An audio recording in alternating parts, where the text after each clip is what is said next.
안녕하십니까. 9월 22일 일요일 송국근의 혼술입니다. 지금도 제 뒤로 보는 강화문 쪽에 좀 비가 내리고 있습니다. 태풍 타파가 한반도를 지금 덮쳤죠. 태풍 피해는 없으신지 걱정이 됩니다.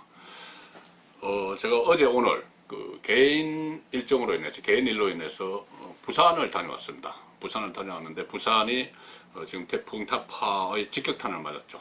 직격탄을 맞았고 오늘 저녁에는 좀 벗어난다는 예보가 있는데 태풍 사진권에서 벗어났으면 좋겠습니다.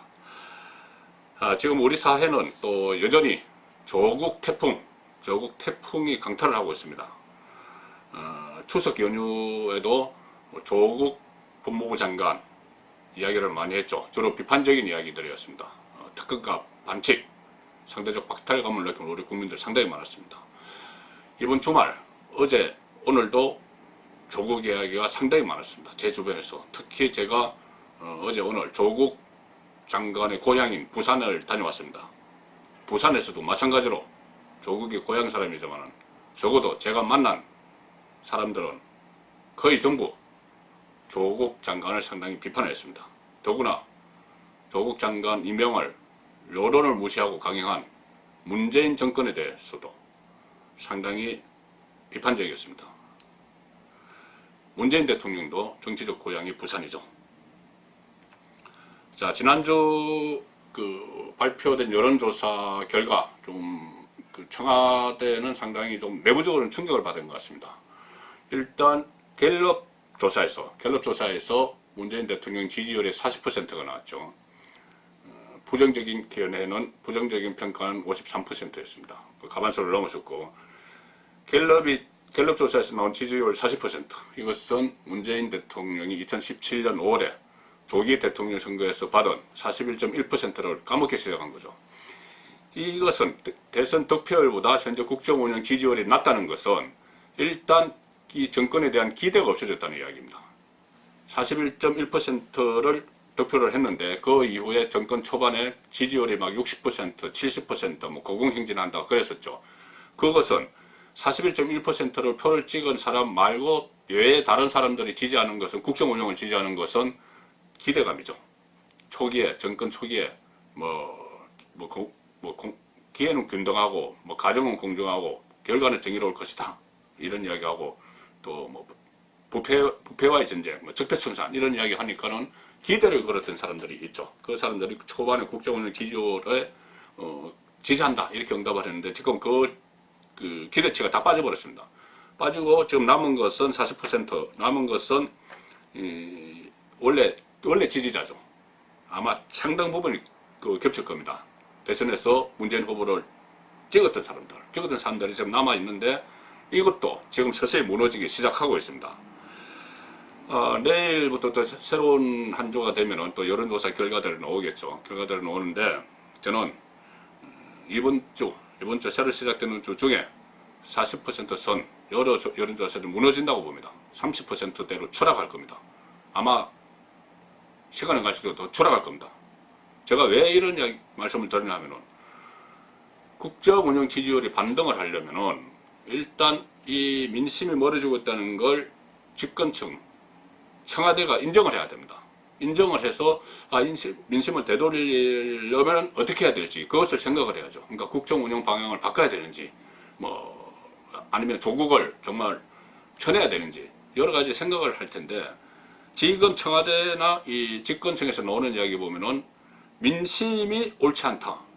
민심이 잘못됐다는 그런 말을 하고 있습니다. 인정을 안 하는 것이죠. 민심을 인정 안 합니다. 양정철 민주연구원장이죠. 본인이 연구원 직원들에게 편지를 보냈는데 상당히 해괴한 논리를 펼쳤습니다. 제가 짧게 읽어드리겠습니다.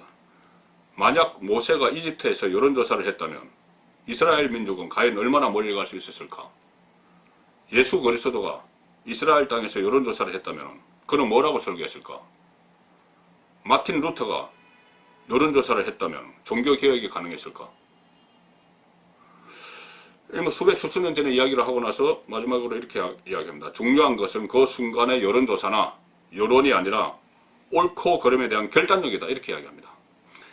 지금 이 말은 미국의 해리 트루먼 전 대통령이 1945년에 대통령을 했죠. 그때 했던 말입니다. 70년 전에 했던 말이죠. 그러니까 1948년 재선에 성공하고 나서 했습니다. 그때 그 프랭클린 루즈벨트가 갑자기 급서를 했죠. 급서를 하고 부통령이었다가 대통령직을 트루먼이 이어받았는데 재선에 나섰을 때 그때 공화당의 후보가 토마스 듀이입니다. 그래서 토마스 듀이가 워낙 강하기 때문에 이길 수 있겠느냐 여론조사에서 뭐 안 된다 이렇게 나왔는데 결국 승리를 했습니다. 그 승리를 하고 나서 트루먼이 했던 이야기가 소통을 통해서 나 자신이 승리를 확신했기 때문에 승리할 수 있었다 이렇게 이야기했습니다. 그러니까 70년 전에 수백 년 전 역사적 일을 빗대서 그런 이야기를 한 이유는 소통을 강조한 겁니다.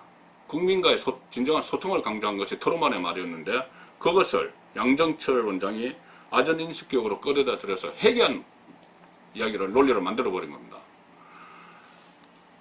자, 그러니까 이 순간의 여론조사는 여론이 아니라 옳고 그름에 대한 결단력이다 이렇게 이야기했는데 그러면은 이 여론조사, 그러니까 여론조사는 민심인데 이 민심이 그러고 자기들이 하는 일이 옳다는 이야기죠.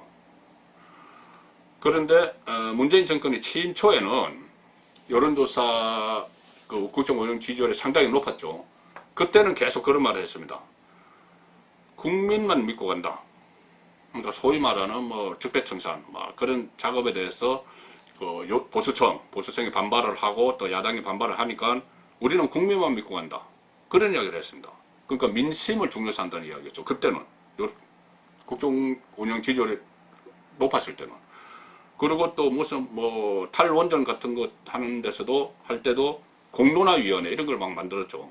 그래서 정치권을 거치지 않고 정상적인 제도를 거치지 않고 우리는 국민과 직접 이야기해서 간다. 그러면서 뭐 직접 민주정치까지 이야기 나왔습니다. 그리스 시대에나 가능했던 직접 민주정치, 아테네에서나 있었던 그런 이야기를 하면서 민심을 아주 천심처럼 떠받들듯이 그렇게 이야기했습니다. 그런데 지금은 국민이 돌아서니까 민심이 중요한 게 아니라 우리 목표가 중요하다 이런 이야기. 우리가 옳고 민심이 그러다, 민심이 틀렸다. 자, 그런 이야기를 하고 청와대 고민정 대변인도 마찬가지입니다. 이 최악의 여론조사 결과가 나오니까 이렇게 이야기합니다. 지지율 떨어졌다고 의기소침하거나 뭐 의기소침하면 안 되죠. 그런데 방향을 잃으면 안 된다 이렇게 이야기합니다. 국민들이 정권에서 돌아서는 것은 국정 운영의 방향을 돌리라는 이야기예요. 그런데 그것을 방향을 잃으면 안 된다. 그러니까 민심에 신경 쓰지 않고 우리는 우리대로 가겠다. 그러니까 소득 주도 성장, 무슨 뭐 북한에 대한 군력 협상, 뭐 일본과의 무역 전쟁을 하면서 친일 반일 나누고 편가르고 이런 이야기까지 이런 정책까지 그대로 가져가겠다는 이야기입니다. 조국 장관 그대로 가겠다는 이야기입니다. 이 상황에서도. 자, 그렇기 때문에 제가 문재인 정권이 절대 40%대 지지율 회복을 못한다고 제가 장담을 하는 겁니다. 반성을 해야지 새로운 방향이 보이고 국민들이 따라갈 텐데 이제 국민들이 잘못했다고 생각하니까는 오히려 지금 문재인 정권의 추락은 지금부터 시작이다. 저는 그렇게 평가를 합니다. 또 특히나 지금 저 뒤에 광화문에서 그 촛불 집회가 열리고 토요일에도 집회를 열고 또 대학가도 이 광화문으로 나와서 연합 집회를 그럴 움직임까지 보이고 있죠. 그거 못지않게 정치권도 이번 주부터 제2의 조국 청문회에 돌입합니다. 뭐냐면은 정기국회가 시작되죠. 시작되면은 이번 주 중반부터 원내교섭단체 대표연설이 있고 또 10월 2일부터는 특히 20일 동안 국정감사가 있습니다. 이 국정감사에서 아마 모든 상임위별로 열리는 국정감사가 조국 현안이 모든 것을 빨아들여 버릴 겁니다. 조국과 관련한 의혹들이 모든 상임위에 되어 있죠. 법무부도 그렇고 또 교육부도 그렇고 뭐 경제 분야, 경제까지 전부 다 의혹들이 워낙 많기 때문에 각 상임위에서 조국이 가장 핵심적인 이 그 감사 대상이 되는 거죠. 그리고 인사청문회에서는 민주당이 어떤 일종의 교묘한 수법으로 이 정인들을 일절 불러내지 못하도록 만들었습니다. 결과적으로. 그런데 이 국정감사에서는 정인들이 나와야 됩니다. 모든 상임위에서 정인들을 출석을 요구할 수가 있죠. 그렇게 되면은 인사청문회에서 무산됐던 웅동학원의 학원 비리와 관련된 인물들, 또 특히 지금 사모펀드, 이것은 상당히 권력형 비리 의혹이 짙습니다. 이 사모펀드와 관련한, 조국펀드와 관련한 관계자들 증인으로 나와야 됩니다. 또 딸 부정입학, 또 특혜 장학금 이런 데 관련된 사람들 다 증인으로 줄줄이 나올 가능성이 있습니다. 그렇게 되면은 저는 조국 장관이 무너지는 건 한순간이라고 봅니다. 물론 국회의원들, 야당 국회의원들이 어떻게 하느냐에 따라서 달렸겠지만은 야당 국회의원들이 지금처럼 이렇게 수많은 의혹들이 쏟아져 있고 언론 보도가 지금 한 달 반 동안 그렇게 쌓여 있고 또 검찰 수사에서도 의혹들이 막 드러나고 있고 기소까지 하고 이 상황에서 야당 국회의원들이 그거 제대로 하려고는 하지 못하고 허지부지 넘긴다면은 국회의원 자격이 없는 거죠. 어쨌든 이제 이런 여러 가지 상황에 따라서 여론이, 민심이 점차 정권에서 멀어지고 있는데, 그런데 그 정권은 지금 민심이 잘못됐다고 주장하면서 그들만의 국정 운영을 계속하겠다, 이런 상황이기 때문에 저는 문재인 정권은 적어도 민심으로부터는 추락하는 일만 남았다, 감히 그렇게 내다봅니다. 송근의 혼술이었습니다.